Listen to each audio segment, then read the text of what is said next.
Hi, ഇന്നത്തെ വീഡിയോയിൽ Malabar special തരി ബിരിയാണിയാണ് ചെയ്ത് കാണിക്കാൻ പോകുന്നത്. ഇത് നമുക്ക് ഇഫ്താറിനൊക്കെ പറ്റിയ ഒരു അടിപൊളിയായിട്ടുള്ള ഒരു ബിരിയാണിയാണ്. ഈ ബിരിയാണി റെഡിയാക്കാൻ വേണ്ടി നമുക്ക് അരിൻ്റെ ആവശ്യമില്ല. തരി അഥവാ റവ ഉപയോഗിച്ചിട്ടാണ് ഈ ബിരിയാണി റെഡിയാക്കാൻ പോകുന്നത്. അപ്പം എങ്ങനെയാണ് ഇത് റെഡിയാക്കി എടുക്കുന്നതെന്നുള്ളത് നമുക്കൊന്ന് നോക്കിയാലോ.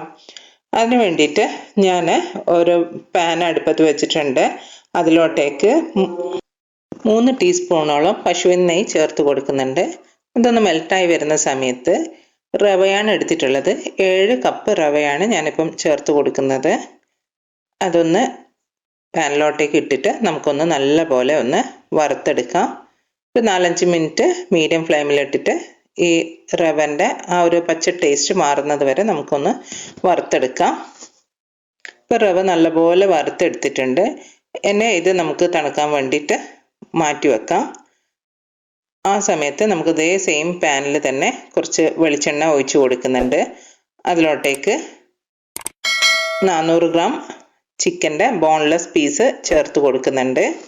ഇതിലോട്ടേക്ക് ഒരു 1/2 ടീസ്പൂണ് മഞ്ഞൾപ്പൊടിയും 1 ടേബിൾ സ്പൂണ് മുളക് പൊടിയും ആവശ്യത്തിന് ഉപ്പും ചേർത്തിട്ട് നല്ലപോലെ മിക്സ് ചെയ്ത് നമുക്കൊന്ന് കുക്ക് ചെയ്തെടുക്കാം.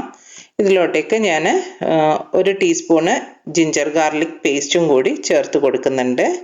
എന്നിട്ട് ചിക്കൻ ഒന്ന് പകുതി കുക്കായി വരുന്ന സമയത്ത് ഇതിലോട്ടേക്ക് 3 സവാളയും 3 തക്കാളിയും കട്ട് ചെയ്തതും പിന്നെ ഒരു 3 പച്ചമുളകും കൂടി കട്ട് ചെയ്തതും കൂടി ചേർത്തിട്ട് നല്ലപോലെ മിക്സ് ചെയ്തെടുക്കുന്നുണ്ട്. ഇത് നമുക്ക് മൂടി വെച്ചിട്ട് നല്ലപോലെ കുക്ക് ചെയ്തെടുക്കാം.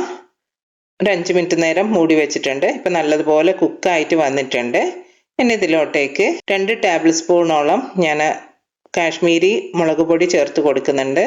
പിന്നെ 1 ടീസ്പൂണ് കുരുമുളക് പൊടി, പിന്നെ 2 ടേബിൾ സ്പൂണ് മല്ലിപ്പൊടിയും കൂടി ചേർത്ത് കൊടുക്കുന്നുണ്ട്.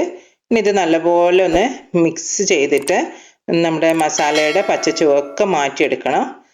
അതിനുശേഷം ഒരു ബൗള് ഫുള്ളായിട്ട് മല്ലിയില ചെറുതായിട്ട് അരിഞ്ഞതും കൂടി ചേർത്ത് കൊടുക്കുന്നുണ്ട്. ഇത് നല്ലപോലെ ഒന്ന് മിക്സ് ചെയ്തെടുത്തതിന് ശേഷം നമ്മൾ നേരത്തെ വറുത്ത് വെച്ച തരി ഉണ്ടല്ലോ, അതും കൂടി റവയും കൂടി ഇതിലോട്ടേക്ക് ചേർത്ത് കൊടുക്കുന്നുണ്ട്. എന്നിട്ട് നല്ലപോലെ ഒന്ന് മിക്സ് ചെയ്തെടുക്കുന്നുണ്ട്. ഈ സമയം തന്നെ ഞാൻ വെള്ളം ചൂടാക്കാൻ വേണ്ടിയിട്ട് വെച്ചിട്ടുണ്ടായിരുന്നു. ഒരു 7 കപ്പോളം വെള്ളമാണ് ചൂടാക്കാൻ വേണ്ടി വെച്ചിട്ടുണ്ടായിരുന്നത്.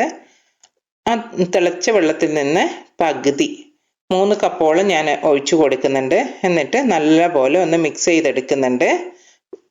വീണ്ടും ഒരു 2 കപ്പോളം വെള്ളം വീണ്ടും ഞാൻ ചേർത്ത് കൊടുത്തിട്ടുണ്ടായിരുന്നു. ടോട്ടൽ ഒരു 5 കപ്പോളം മാത്രമേ ഞാൻ 7 കപ്പ് റവക്ക് യൂസ് ചെയ്തിട്ടുള്ളൂ. എന്നിട്ട് ഇതിൻ്റെ മുകളിലോട്ടേക്ക് ഞാൻ ആദ്യമേ വറുത്ത് വെച്ചിട്ടുണ്ടായിരുന്ന സവാള ഉണ്ടായിരുന്നു, അത് കുറച്ചുകൂടി ചേർത്ത് കൊടുത്തിട്ട് മൂടി വെക്കുന്നുണ്ട്. 5 മിനിറ്റ് മൂടി വെച്ചതിന് ശേഷം നമുക്കിത് ഓപ്പൺ ചെയ്തിട്ട് സെർവ് ചെയ്യാം. അപ്പം നമ്മുടെ തരി ബിരിയാണി റെഡി ആയിട്ടുണ്ട്. നല്ല ടേസ്റ്റാണ് ഇത് കഴിക്കാൻ വേണ്ടിയിട്ട്. ഇതുവരെ ട്രൈ ചെയ്ത് നോക്കിയിട്ടില്ലാത്ത ആൾക്കാർ ഒന്ന് ട്രൈ ചെയ്ത് നോക്കുക. പിന്നെ നിങ്ങൾ ആദ്യമായിട്ടാണ് എൻ്റെ വീഡിയോ കാണുന്നതെങ്കിൽ വീഡിയോ ഇഷ്ടമായിട്ടുണ്ടെങ്കിൽ ചാനൽ സബ്സ്ക്രൈബ് ചെയ്യാനും എന്നെ സപ്പോർട്ട് ചെയ്യാനും മറക്കല്ലേ. വീണ്ടും ഒരു വീഡിയോ ആയിട്ട് വരാം. അതുവരേക്കും ബൈ. Thanks for watching.